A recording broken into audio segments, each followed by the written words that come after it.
Calcium के लिए अनाजों में सिंघाड़ा, चौलाई, जौ, ये रिच प्रोटीन वाले हैं। जौ, चौलाई, सिंघाड़ा, इनको आटे में मिला के खा लो थोड़ा थोड़ा। वैसे आश्रम का ना जो मल्टीग्रेन आटा है ना, नवरत्न आटा, वो सबसे अच्छा, उसको खा लिया करो। रोटी तो खानी है तो एक रोटी खा ली बस, उससे हो गया काम।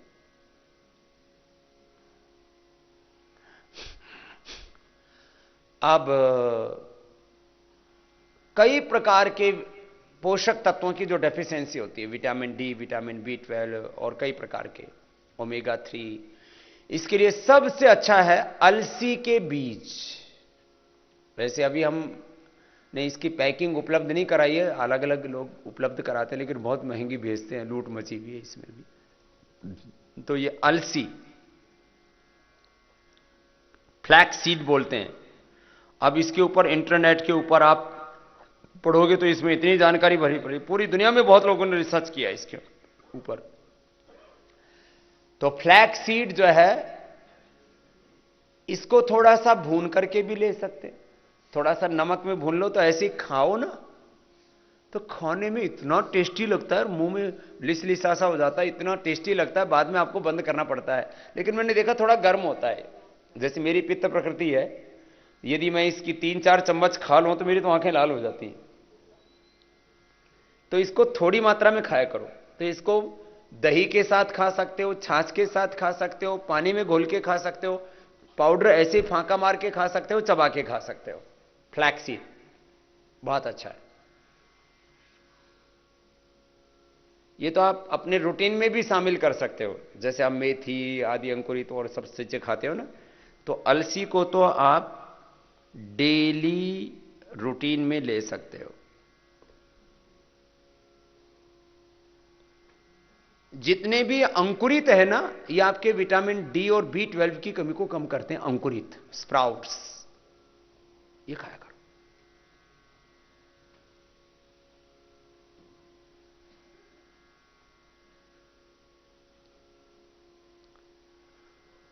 प्रोटीन के लिए तो आजकल बहुत प्रोटीन और वे प्रोटीन, और फिर जो जिम में जाते हैं वो मसल्स बनाने के लिए, बाकी लोग जो है ऐसी कमजोरी के लिए प्रोटीन का कई तरह से सेवन करते हैं।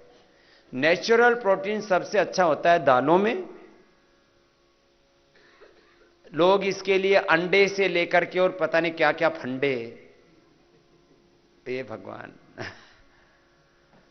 लोगों को इतना बहकाया जा रहा है। अभी तो पूरे देश में ना मुहिम चल रही है, बोलो देश में कुपोषण के शिकार हैं लोग, तो बोले सबको अंडे खिलाओ। गवर्नमेंट स्कूलों में बच्चों को जबरदस्ती अंडा खिला देते। ये बहुत तरह का कार्यक्रम चल रहा है। तो देखो, शाकाहार का तो हम आग्रह रखते हैं, उसमें बच्चों को आप दालें खिलाइए। दालों में सबसे अच्छा हेल्दी प्रोटीन होता है। फिर फूड प्रोडक्ट जितने भी, दूध, दही, इन सब के अंदर ये जो वेव प्रोटीन होता है, वैसे ये अभी जो पनीर निकालने के बाद जो पानी बच जाता है उससे निकालते हैं। तो ये थोड़ा सा उसके बारे में बता दें। दालों में सबसे अच्छी दाल मूंग की, छिलके वाली, धुली नहीं। और जो बलवान हैं, जिनको कोई बीमारी नहीं है, वो उड़द की खाएं। उड़द की दाल सबसे ताकतवर होती है और मूंग की दाल सबसे स्वस्थ होती है। बाकी थोड़ी थोड़ी दाल, मिक्स दाल खा लेनी चाहिए। अब जैसे अकेले आप राजमा खाओ, तो हमारा हाजमा इतना बढ़िया है, फिर भी राजमा गड़बड़ कर देता है खाते ही। राजमा खाने से गैस बनती है, वो आपको अभ्यास नहीं होगा। फिर जिनको मूंग की दाल से गैस बनती हो, पतली दाल खाया करें, जैसे योगग्राम में देते हैं योगग्राम में तो डॉक्टर साहब हमारे वो मूंग की दाल का सूप बना देते हैं। तो मूंग की दाल का सूप पियो, गैस बन जाए तो बता दियो।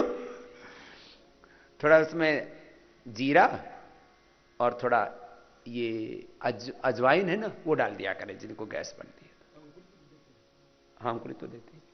हाँ, वो तो अंकुरित तो बता ही दिया इनको। तो ये मैंने प्रोटीन के लिए बताया। आप मूंग का अंकुरित भी खाएं, मूंग की दाल खाएं, मूंग का सूप पिएं। बाकी दालें थोड़ी थोड़ी मात्रा में, मिक्स दाल लिया करें। देखो मैं एक बात बताता हूं आपको, सब दालें सबको अनुकूल नहीं पड़ती। जैसे हमने भी बचपन से सब दालें नहीं खाई, हमने बचपन से दो ही दाल खाई थी। हमको दो दालों के नाम पर दो ही दालों का पता था, एक चना और दूसरा मूंग, ज्यादातर। बाकी कई तरह की दालें। अब आजकल जो है इतना सबसे ज्यादा महंगी दाल अरहर, तुवेर दाल। अब ये क्या है, ये मार्केटिंग का फंडा है पूरा। ऐसा कुछ भी नहीं है कि उस दाल में घास होता है। जैसे तुवेर की दाल ऐसे ही चने की दाल, देखने में भी एक जैसी, और अच्छी इतनी लगती है। लौकी के अंदर चने की दाल डाल के खाओ, इतनी स्वादिष्ट लगती है, गुण भी पूरे मिलते हैं। तो मैं तो एक बात कहता हूं, मिक्स दाल सबसे अच्छी। बाकी हेल्थ वाइज जो बीमार लोग हैं उनके लिए मूंग की दाल सबसे अच्छी। तो मिक्स दाल और मूंग दाल, इसको आप प्रायोरिटी दें। बाकी तो ठीक है, थोड़ा थोड़ा कभी कभी खा लिया। इतना भी ज्यादा नाजुक नहीं होना चाहिए आदमी को कि थोड़ा कुछ खाते ही पूरी उथल पुथल हो जाए। हां, चलिए अब आपको कुछ बड़ी बीमारियों की घरेलू औषधि बताते हैं। कुछ बड़ी बीमारियां, सबसे पहले अनुलोम विलोम कर लो। अब बहुत देर होगी कपालभाति, तो किसी किसी ने तो पूरा ही पौना घंटा खींच दिया। आपका अभ्यास हो गया है ना, देखो। पहले दिन पेट दुख रहे थे, कमर दुख रही थी, इधर से दुख रहा था, इतना व्यायाम कराया। अभी फिर दोबारा से खिंचाई करने वाला हूं सेशन के अंत में। अभी कर लो अनुलोम विलोम, कपालभाति के बाद अनुलोम विलोम करो। अब लगातार अनुलोम विलोम करने की आदत डालिए, जैसे कपालभाति की आपकी पड़ गई। अब कुछ लाइफस्टाइल डिजीज या बड़ी बीमारियों का घरेलू उपचार। तो बड़ी बीमारियों का घरेलू उपचार, इसमें सबसे बड़ी बीमारी आजकल होगी मोटापा। अब इसका पहले पूरा घरेलू उपचार सुन लीजिए। लौकी का जूस, गोमूत्र और अश्वगंधा के पत्ते, 3 सुबह दोपहर शाम खाओ। और जो बहुत जल्दी पतले होना चाहते हैं और सुंदर होना चाहते हैं और कोई साइड इफेक्ट नहीं, आजकल ये एक तो पेट छोटा कराने वाली सर्जरी करते हैं। तो बावड़ो लाखों रुपए क्यों देते हो, और उसमें लाइफ थ्रेटनिंग भी होती है, पेट छोटा कर देते हैं। कौन सी सर्जरी बोलते हैं? बैरिएटिक सर्जरी। फिर एक लाइपोसेक्शन होता है, खींचते हैं फैट को। क्यों इन चक्करों में पड़ते हो? सुबह से शाम तक लौकी का जूस खाओ, लौकी की सब्जी खाओ, लौकी का सूप पियो, और थोड़ा बहुत चेंज करना हो तो मूंग का ले लो। आप 1 महीने तक लौकी कल्प कर लो और अश्वगंधा के पत्ते खा लो साथ में। 1 महीने में आपका 25 से 30 किलो वजन कम हो जाएगा, और 2 महीने में 40-50 किलो वजन कम हो जाएगा। सो ले मोटी मोटी बहनों, फिर बाबा मिलेंगे कहां? ए मैया, मोटी मैया सुन ले, तेरा आज से सारा खाना बंद। खाली लौकी का जूस पिएगी, लौकी का सूप पिएगी, लौकी की सब्जी खाएगी, और चेंज करना हो तो मूंग छिलके वाली बस मूंग का सूप या अंकुरित मूंग थोड़ा बहुत ले लिया बस। और बहुत ही ज्यादा किसी ना खाने का ऐसा पागलपन सा, जैसे कहते हैं ना तलब सी उठती है, तो फिर एक अपनी खिचड़ी आती है आश्रम की, 4 तरह के अनाजों की, पुष्टाहार दलिया बोलते हैं ना उसमें, मूंग, चावल, बाजरा, उसके अंदर तिल और वो थोड़ा अजवाइन तो थोड़ा डालते हैं। तो 500 ग्राम गेहूं, 500 ग्राम मूंग, 500 ग्राम चावल, 500 ग्राम बाजरा, 4 अनाज होते हैं उसके अंदर। ऐसे ही हम बनाते हैं, यही रेशो होता है। वो खिचड़ी खाली बस एक आधी कटोरी बस। और ये योगाभ्यास जो मैंने बताया उसको करना। 1 महीने में आपका 25 से 30 किलो वजन कम, और 2 महीने में आपका पूरा वेट बैलेंस। फिर एक बार कंट्रोल होने के बाद तो फिर लाइन पर आ जाएगी ना गाड़ी। नहीं तो क्या होता है, एक बार यदि कम ही नहीं होता है ना तो बहुत दिक्कत होती है। तो जिनको भी वजन कम करना है ये संकल्प ले लो। ये मैंने मोटापा के लिए बता दिया आपको। जबरदस्त। कई बार तो मेरे को ऐसा लगता है एक बार मैं 400-500 मोटे मोटे लोगों को योगग्राम में भर्ती कर दूं और उनको 1 महीने तक घर ही ना जाने दो और फिर उनको वापस भेजो, तो इतनी जबरदस्त ब्रांडिंग हो जाएगी योग की, नेचुरोपैथ की, योगग्राम की, कि सारे धरती पर करीब 300 करोड़ मोटे लोग हैं। 300 करोड़ हैं। ब्रांडिंग अभी भी है, लेकिन फॉलो नहीं करते ना, घर में जाकर के इधर उधर मुंह मार लेते हैं बकरी की तरह। अनुलोम विलोम करो सर। जैसे बकरी होती है ना, उसको आप लेके जाओ कभी इधर कभी उधर, वो हरी हरी घास देखते मुंह मारती है। तो लोगों की आदत पड़ गई है। मैंने देखा कुछ लोग चीनी की फांकी मारते हैं, दालों की फांकी मार जाते हैं, कभी नमकीन, कभी बिस्किट, कभी ये कभी वो, सुबह से शाम तक मुंह चलता रहता है और फिर यह आदत खराब पड़ जाती है। ये तो अच्छा है यहां योगग्राम जंगल में बना रखा है, और जो हमारे रसोई वाले इतने स्ट्रिक्ट हैं, आप कितने ही चीख चिल्ला लो। अरे मुझे पता लगा कुछ लोग तो 500-500 1-1 हज़ार रुपए डॉक्टर साहब ऑफर करते हैं एक एक रोटी के लिए। लेकिन वो कार्यक्रम यहां नहीं चलता है। वो 500 रुपए के बदले 1 रोटी भी नहीं मिलती आपको। इसके लिए जो हमारा जो राजेंद्र लड़का है ना रसोई का इंचार्ज, वो बड़ा ईमानदार लड़का है। वो आपको जरा सी जो डॉक्टर ने लिख दिया उसके अलावा कुछ नहीं देता है। वो डॉक्टर नीरज जी का ट्रेंड किया हुआ है, एक बार उसका अभिनंदन हो जाए। कुछ लोग तो ना ऐसी भीख सी मांगने लगते हैं, अजी थोड़ा सा दे दो जी, बिल्कुल ही जी, बिल्कुल ही मन ही नहीं लग रहा जी। यार योगग्राम में 2-3 दिन में तो भागने को होते हैं ज्यादातर लोग, लेकिन शायद पैसे आप लोग पहले ले लेते हो ना।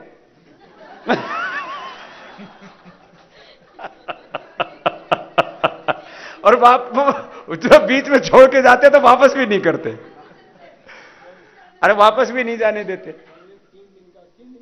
3 दिन दिक्कत होती है। अच्छा 3 दिन तो ना आते ही सबसे पहला ऊपर से उल्टी कराएंगे, नाक में नकेल डालेंगे नेती वाली, नीचे से एनेमा डालेंगे, आदमी को बौड़ा कर देते आते आते ही ऊपर से नीचे से आदमी सोचे मेरे साथ हो क्या गया। जब पहली बार आता है वो कहता है गलत जगह फंस गया। ये मेरे ऊपर ये इतने एक्सपेरिमेंट हो रहे हैं। फिर 3 दिन के बाद तो टाइमिंग बढ़ाने लग जाते हैं कुछ, तो फिर एक्सटेंशन लेने लगते हैं 10 दिन 15 दिन का। ये बात है कि 3 दिन बाद जाने का मन नहीं करता, 3 दिन तो लेकिन नहीं, चारों तरफ मैंने कहा ना इलेक्ट्रिक वायर लगा रखे, फिर गार्ड छोड़ रखे। इधर जंगल में जाए तो शेर का खतरा, हाथी का खतरा, इधर जाए तो गार्ड का खतरा, कहां से निकले। ये बहुत बढ़िया लोकेशन चुनी आचार्य बागचंद ने योगग्राम की। चलो अनुलोम विलोम करते रहो, ये तो छोड़ना नहीं चाहिए। हाँ बीच में थोड़ा सा हास्यासन हो गया था। मोटे भाई बहनों के लिए जो मैंने उपाय बताया वो पूरा करना। मोटापा का पूरा सत्यानाश, पूरा खात्मा। अनुलोम विलोम करते रहो।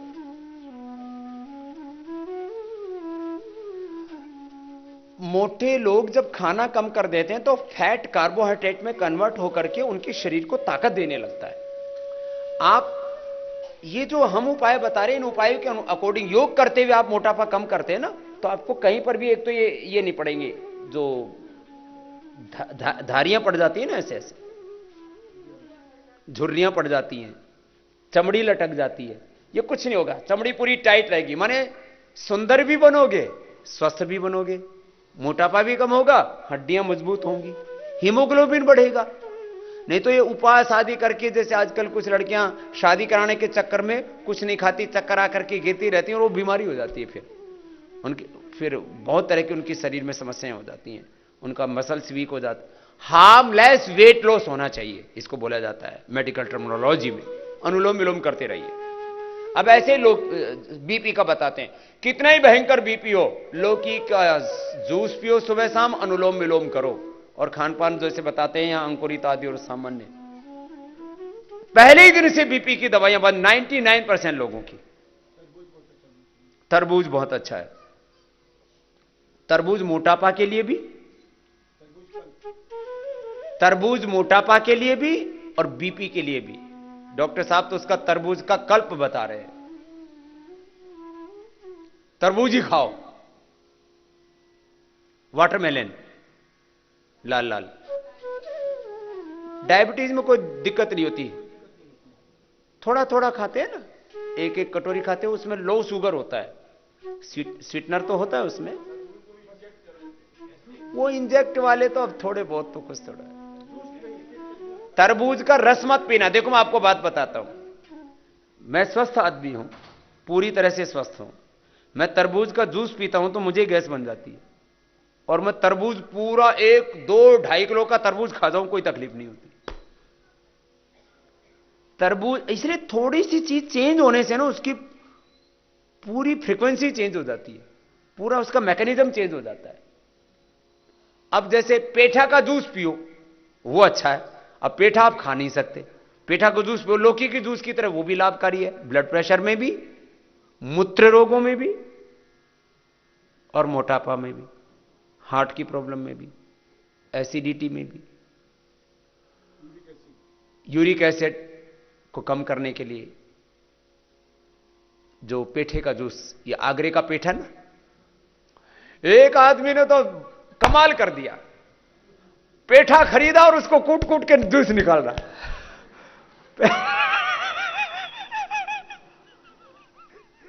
पेठे की मिठाई खरीद ली,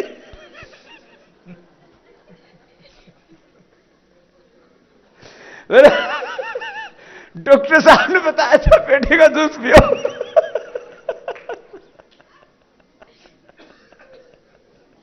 लोग भी कई विचित्र विचित्र प्राणी है।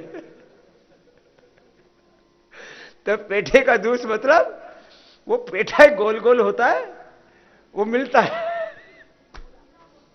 कुमड़ा, कुमड़ा,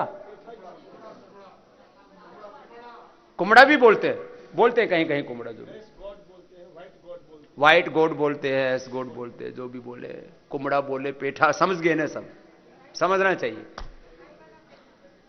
मिठाई वाले से ले लेना, लेकिन मिठाई वाले से मिठाई मत लेना, क्योंकि सब जगह आम सब्जी मंडी में बिकता नहीं है, वो ही खरीद ले जाते मिठाई वाले ही। मिलता है आजकल, क्या करते हैं लोग, कोड़ा, कोड़ा अलग है, मिठाई वाला पेठा मिलने लग गया, दिल्ली में मिलने लग गया होगा, मिलता है ना, ठीक है। चलो करो, अनुलोम विलोम करो। अनुलोम विलोम करते रहो। तो कुछ ना लोग इतने विचित्र विचित्र होते हैं, बात को मतलब सुनते भी हैं तो पता नहीं किस तरह से सुनते और क्या करते हैं। मुझे अच्छी तरह से याद है, आज से करीब 6-7 साल पहले एक मेरठ के आदमी का फोन आया, मेरा दे दिया फोन, फिर किसी ने मेरे से बात करवाई। बोले स्वामी जी 1 साल हो गए दवाई खाते खाते बच्चे नहीं हुए। मैंने कहा क्या किया? जो हमने लेडीज के लिए दवाई बताई ना, शिवलिंग और पुत्र जी, वो खाता रहा। वो लेडीज के लिए बताई थी, वो आदमी खा रहा। बोले बाबा जी बच्चा नहीं हुआ। मैंने कहा नहीं हुआ तो ठीक है।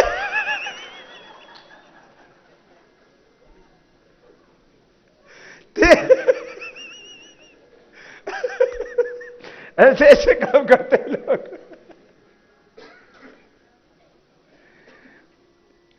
एक आदमी ने स्वासारी क्वाथ आचार्य जी के पास आया, बोले आचार्य जी आपका एक काढ़ा बड़ा जबरदस्त है, लेकिन पीना बड़ा कठिन है। स्वासारी क्वाथ कैसे पिया? स्वासारी को उबाला, पानी फेंक दिया और काढ़े को निकल रहा।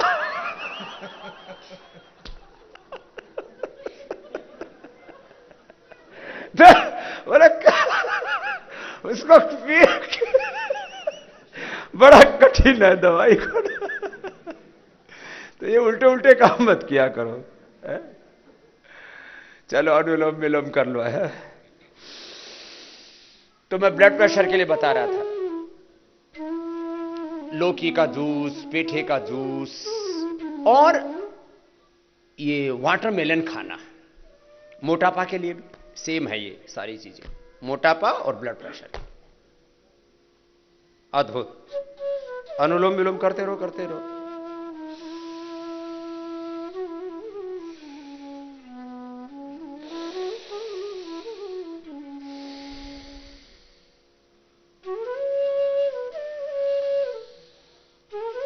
अब जैसे कैटरेक्ट की प्रॉब्लम हो जाती है,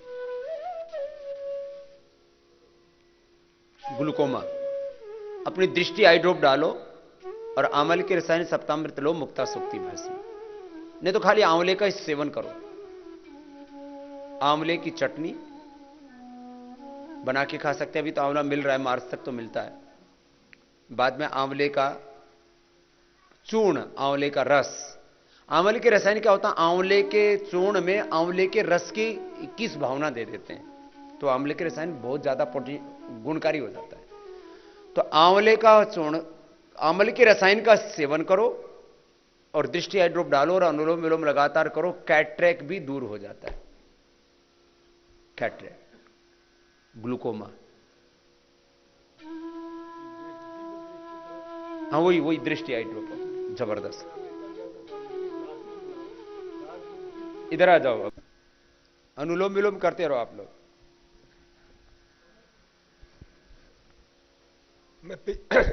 मैं पिछले साल वाशिंगटन में था, तो वहां मेरा लेक्चर हो रहा था। एक व्यक्ति मिला मेरे को, ब्रिज से थे, कहने लगे, अनुभव सुनाने लगे सबके सामने कि मैंने दिव्य दृष्टि लगाई और मेरा मोतियाबिंद ठीक हो गया, 100% ठीक हो गया। तो ये जो है अद्भुत जो है, स्वामी जी ने अभी बताया तरबूजे के लिए। तरबूजे हमारा सूत्र है, जो तरबूज जैसे लोग हैं तरबूजा खाएं, लौकी और ककड़ी जैसे पतले हो जाएंगे। और रखो रखो, अभी बीच बीच में आप भी आहुति लगाते रहना। ये उधर से बैठे बैठे मैंने कहा दूर पड़ गए थे, नजदीक आ जाओ, अनुलोम विलोम करते रहो। देखो अभी मैं बता रहा हूं, कैटरेक्ट के लिए बताया, कैटरेक्ट, ग्लूकोमा, जो भी आंखों की जो भी समस्या है। लेकिन देखो एक दो सावधानी भी रखा करो।